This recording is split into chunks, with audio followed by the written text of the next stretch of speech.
جنات کے حوالے سے ایک بڑا سوال ہے کہ جی جنات کہاں پر قید ہوتے ہیں؟ جنات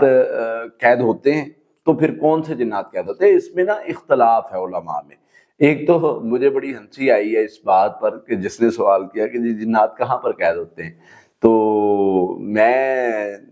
ایسے ہی مطلب میرا دل چاہا کہ میں جواب دوں، کیوں آپ نے پوچھ کے جو ہے وہ ان کو چھڑانے جانا ہے؟ کہ کیا مطلب ہے؟ مقصد وہ ہوتا ہے سوال کا کہ جس سے کسی کو کوئی فائدہ ہو، کسی کے نقصان سے بچنے کا مطلب وہ طریقہ ہو، تو وہ کرنے سے ہمیں پتہ چل جائے کہ یار فلاں بندے کو فائدہ ہو سکتا ہے، فلاں بندہ نقصان سے بچ سکتا ہے، تو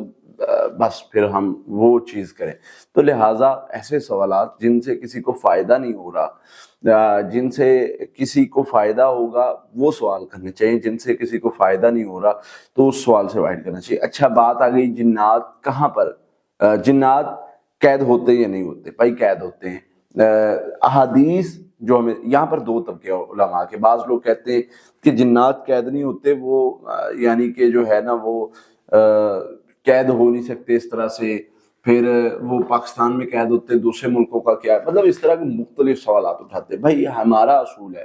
ہمارا یہ طریقہ ہے، ہم نے جب ایمان لائے ہیں، ہم نے ایک بات اللہ تعالیٰ نے ہمیں سمجھا دی، ذالک الکتاب لا ریب فیہ، یہ کتاب اس میں شک نہیں ہے، پھر رسول اللہ صلی اللہ علیہ وسلم کے فرمان میں کوئی شک نہیں ہے، میرے نبی نے فرما دیا صلی اللہ علیہ وسلم نے، شیاطین قید ہوتے ہیں، چاہے وہ صرف سرکشی ہوتے ہوں، چاہے وہ سرکش، کیونکہ سرکش کا لفظ استعمال ہوا ہے نا، تو سرکش قید ہوتے ہیں، تو بھائی ہمارا کام کیا بنتا ہے کہ ہم نے سنا اور مان لیا، بس بات ختم۔ ہمیں تیسری بات کا پتہ ہی نہیں، بہت دلیلیں ہیں، بہت باتیں ہوں گی، ایسے ہے تو ایسے کیوں نہیں، ایسے ہے تو ایسے کیوں نہیں، بہت ساری ایسی چیزیں نکل سکتی، لیکن بھائی یہاں پر بات اتنی کی ہے کہ ہم دانستہ طور پر حدیث کی مخالفت میں بیان نہیں دیں گے، ہم نہیں کہیں گے کہ یہ ایسے نہیں، ایسے ایسے نہیں، ایسے، کہ بھائی میرے نبی نے فرما دیا صلی اللہ علیہ وسلم نے ایسے ہوتا ہے، بس آنکھیں بند کر کے ہم نے کہا، سنا اور قبول کر لیا، مان لیا،